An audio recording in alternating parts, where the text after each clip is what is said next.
नमस्कार, जय श्री राम, राधे राधे। मैं नीतीश कुमार। आज हम बात करेंगे निबंध के विषय में। निबंध जो है बीपीएससी में 300 अंकों की निबंध की परीक्षा होती है और यूपीएससी में 250 अंकों की परीक्षा होती है।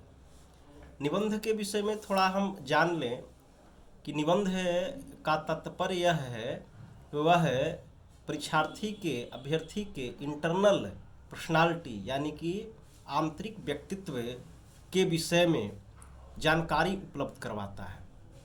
जैसे व्यक्तित्व परीक्षण दो रूपों में होती है। एक व्यक्तित्व परीक्षण जो है वो आपका है एक्सटर्नल यानी कि बाह्य व्यक्तित्व, जिसमें आपका साक्षात्कार लिया जाता है, इंटरव्यू लिया जाता है। और एक है आपको इंटरनल व्यक्तित्व परीक्षण, जिसमें आपका निबंध के माध्यम से व्यक्तित्व का परीक्षण किया जाता है। एक्सटर्नल जो व्यक्तित्व परीक्षण भी है वो आमतौर पर व्यक्तित्व क्या है कि जो आप जन्म से लेकर के जो रहन सहन है, क्रिया विधि है, क्रियाकलाप है ना, व्यक्ति का परवरिश है, इन्वायरमेंट जो मिला है, जो आपने अध्ययन किया है, तौर तरीका है, वो चीज़ें उसमें देखी जाती है। दोनों में वही चीज़ें देखी जाती है। लेकिन साक्षात्कार में आजकल क्या होता है कि साक्षात्कार को सिखाया जाता है, कैसे बैठना चाहिए, कैसे उठना चाहिए, कैसे बोलना चाहिए। तो ये बढ़िया से जो बैठे होते हैं पैनल, तो बहुत बार चीज़ें होती है कि पकड़ से बाहर आ जाती है, क्योंकि पहले से सिखाया जाता है 4-5 महीना कि ऐसे बैठना चाहिए लोगों के बीच में। तो और जो आंतरिक जो व्यक्तित्व परीक्षण है, निबंध है, ये आत्मा की आवाज़ है। आप कितना भी बनावटी चीज़ें आप लिख देंगे तो वो पकड़ा जाएगा, वो समझ में आ जाएगा कि ये परीक्षार्थी बना करके लिखा है। तो इसलिए निबंध है जो है वो बहुत ज़रूरी हो जाता है परीक्षा में, एक खास करके सिविल सेवाओं में और जो उच्च स्तरीय परीक्षा है जुडिशरी में, इस सब में ज़रूरी हो जाता है निबंध को रखना। अब हम आज जिस निबंध की बात करेंगे वो आचार्य रामचंद्र शुक्ल जी का निबंध है, श्रद्धा और भक्ति। श्रद्धा और भक्ति ऐसे आचार्य रामचंद्र जी शुक्ल जो हैं वो चिंतामणि करके एक निबंधों का संग्रह लिखे, बहुत सारे निबंधों को मिला करके एक किताब की रचना किए हैं जिसका नाम है चिंतामणि। और इसी चिंतामणि में एक निबंध है श्रद्धा और भक्ति का। तो हम आज इसी पर चर्चा करेंगे, इस पर हम टीका टिप्पणी करेंगे, इसकी समीक्षा करेंगे, संक्षेप में करेंगे। श्रद्धा और भक्ति अब है कि रामचंद्र शुक्ल जी जो थे, आचार्य रामचंद्र शुक्ल जी जो थे, इनकी कुछ विशेषताएं थी। इनके जो निबंध, ये निबंधकार थे। तो आप समझिए कि जो निबंधकार होते हैं उनमें एक लेखक का गुण, एक मनोवैज्ञानिक का गुण और एक कवि का गुण सारे मौजूद होते हैं। निबंधकार में ये सारे गुण मौजूद होते थे। अब जो है कि श्री राम आचार्य रामचंद्र शुक्ल जी जो थे, उनका जो तरीका था निबंध लिखने का, टिप्पणी करने का, वो समास शैली में था और व्यास शैली में था। समास शैली का तात्पर्य यह हुआ कि बहुत कम बातों में बहुत गहरी बात को रख देना, बहुत अधिक बात को रख देना। जैसे हम अपने तरफ से एक बात रख रहे हैं, ये हमारी अपनी बात है समझाने के लिए, समझने के लिए, कि कम बात कहने का मतलब हम बोले कि हम भुरका और बदना से बहुत कम प्रभावित हैं हम, जितना कि हम ईसाइयों के यानी कि पश्चिमी सभ्यता के चड्डी और अर्धनग्नता से अधिक प्रभावित हैं। तो इसमें हम बहुत बड़ी बात हमने कह दी। यदि इसको आप समझें तो हम पूरी संस्कृति को हमने रख दिया, भारत का अभी का परिदृश्य को रख दिया। जैसे कि भारत की संस्कृति पर जो प्रभाव है आज, जो मनोविज्ञान जो डेवलप है, वो मूलतः अधिक से अधिक अंग्रेजों का जो 200 सालों का जो प्रभाव है उसका ज़्यादा मनोविज्ञान में हमारे अंदर में वो चीज़ें डेवलप है। अन्यथा इस्लाम का भी प्रभाव भारत में रहा 500-600 वर्षों तक। लेकिन उसका प्रभाव उतना नहीं है। हम अभी 1 तारीख को 1 जनवरी को मनाते हैं नववर्ष, तो ये एकदम धूम, पूरे भारत में अलग ढंग का जश्न का माहौल है ना।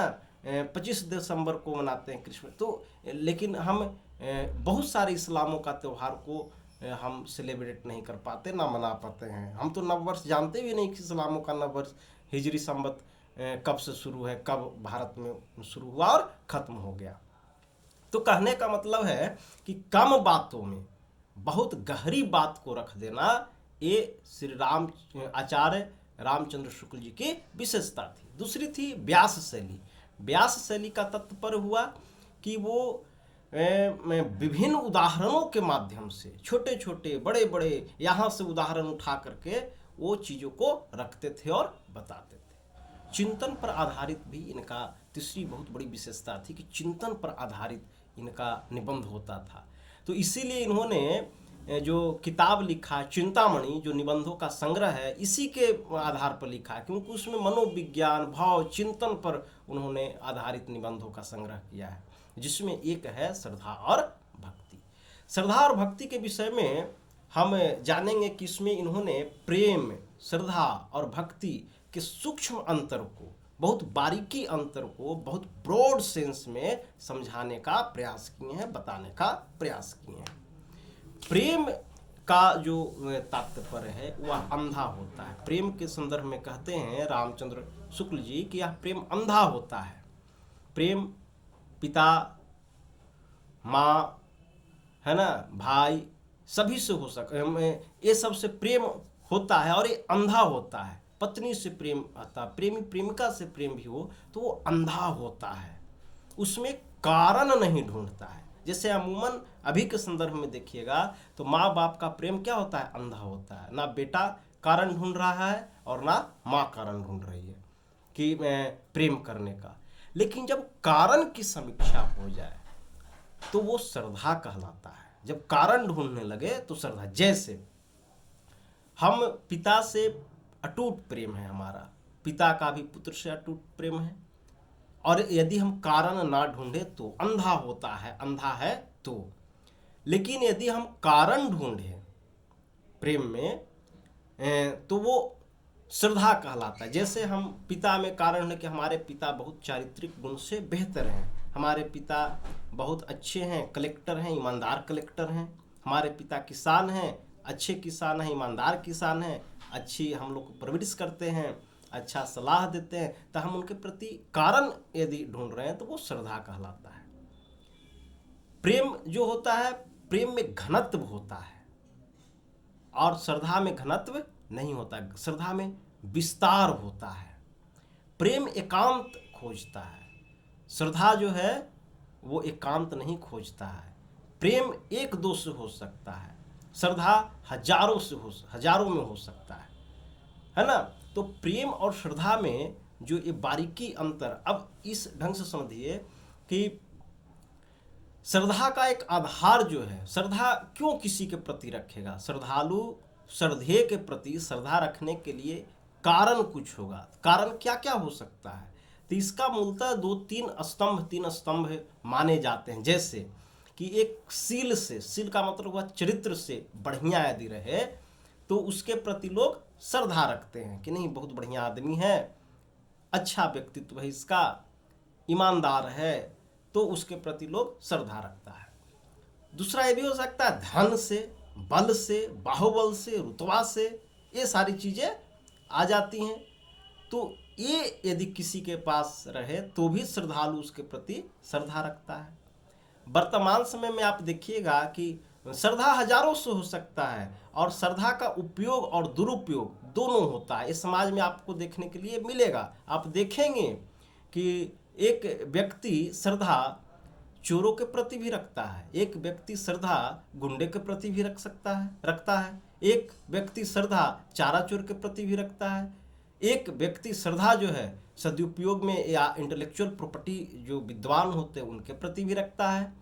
तो श्रद्धा जो है वो किसी के साथ भी व्यक्ति रख सकता है, हजारों हजार के साथ रख सकता है, श्रद्धा का विस्तार होता है।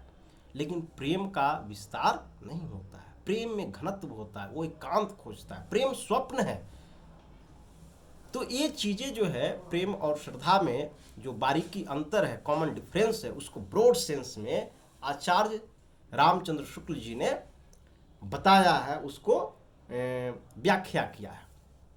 अब आप समझें कि हम जैसे अभी के वर्तमान संदर्भ में हम यदि जोड़ें तो आप गाना एक देखिए, एक था, और इसको समझने के लिए, प्रेम और श्रद्धा को बेहतर ढंग से समझने के लिए गाना को सुनिए।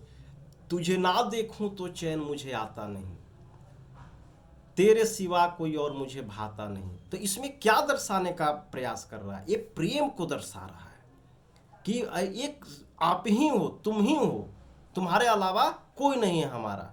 यानी कि ये एक में आस्था रख रहा है, एक के प्रति एकांतवास में जाना। दिल तो खोया है यहीं पे कहीं पे, इसमें कोई कारण नहीं है। वो एक के साथ में वो अपना इंटरेक्शन रख रहा है, उसमें आस्था रख रहा है, तो वो क्या हो गया? वो प्रेम है। लेकिन ये बहुत पहले की संगीत था, गाना था। अभी का संगीत क्या है? कुछ ऐसा कर कमाल कि तेरा हो जाऊं, किसी और का हूं फिलहाल कि तेरा हो जाऊं, इस ढंग के। तो ये गाना क्या था? एक कारण ढूंढ रहा है कि हम तो कभी अभी किसी और के हैं, लेकिन कुछ तो ऐसा, कुछ उससे बेटर रखो। कुछ कारण ढूंढ रहा है वो, कि चाहे तो वो प्रतिभा का कारण ढूंढ रहा हो, बल का कारण ढूंढ रहा हो, धन का कारण ढूंढ रहा हो। जब कारण ढूंढता हो श्रद्धालु श्रद्धे के प्रति, तो वो श्रद्धा कहलाता है, वो प्रेम नहीं कहलाएगा। तो अभी का अब है कि श्रद्धा जो होता है उसका विस्तार होता है। तो सोशल मीडिया, फेसबुक, इंस्टा पर चिपक करके जो प्रेमी प्रेमिका जो आप फोटो पोस्ट देखते हैं, डांस गाना देखते हैं, तो ये सब क्या है? ये प्रेम नहीं है, ये श्रद्धा है। श्रद्धा हजारों, एक से छूटा तो दूसरा से, दूसरा छूटा तीसरा से, तीसरा छूटा चौथा, वो छूटता नहीं है। वो कारण ढूंढ रहा है बेटर, यानी कुछ ऐसा कर कमाल कि तेरा हो जाऊं।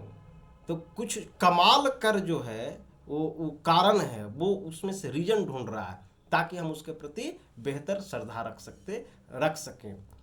तो श्रद्धा जो है उसका जो आधार तल है वो प्रतिभा है, चरित्र है, गुण है ना, धन है, बल है, संपत्ति है, रुतबा है। ये श्रद्धा का आधार स्तंभ होता है।